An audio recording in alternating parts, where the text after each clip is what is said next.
2019चा बदला पडेल का? 2019चा बदला घेणार का? हे बघा, आता तुम्हाला सगळ्यांना मगाशी सांगितलेलं आहे की ज्या अर्थी मी पक्षप्रवेश करतोय त्या अर्थी बाकीचं काही उमेदवारी निश्चित होईल काय हे बाळपूत प्रश्न विचारायची तशी गरज नाही आहे. 2019चा बदला घेणार का? मग त्यासाठीच उभं राहणार आहे ना. तुम्हाला खात्री आहे विजयची? 100% मला काय, माझ्या जनतेला खात्री आहे.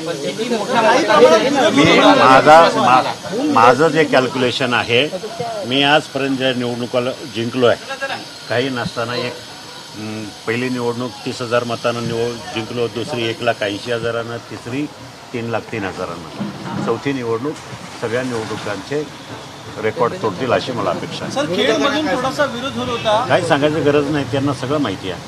सर, हिंदी सर, खेडमधून थोडासा विरोध होत होता. नाही असं काय नाही. बघा,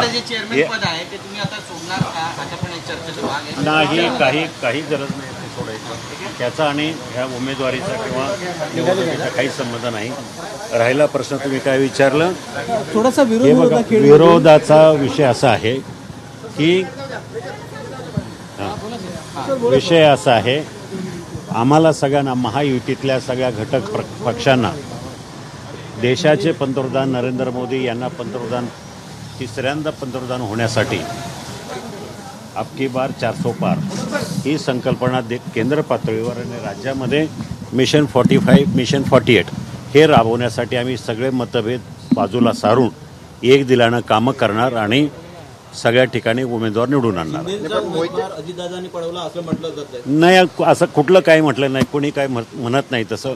हे महायुती आहे, हा कन्सेन्सस आहे महायुतीतल्या तिन्ही पक्षामध्ये. या तिन्ही पक्षानं ठरवलेलं आहे. त्यामुळं कोणी पळवलं कोणी काही नाही, याच्यामध्ये सरळ आहे, महायुतीतला उमेदवार आहे.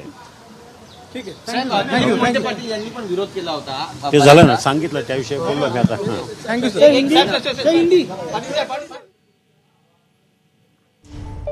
तर आढळराव हे अजितदादांच्या निवासस्थानी पोहोचलेले 26 मार्च रोजी राष्ट्रवादीमध्ये प्रवेश करणार आहेत. अजित पवार, तटकरे, फडणवीसांशी चर्चा संपन्न झाल्याचंही आढळराव पाटलांचं म्हणणं आहे. शिरूरमध्ये महायुतीच जिंकणार असल्याचा दावाही ते करतात.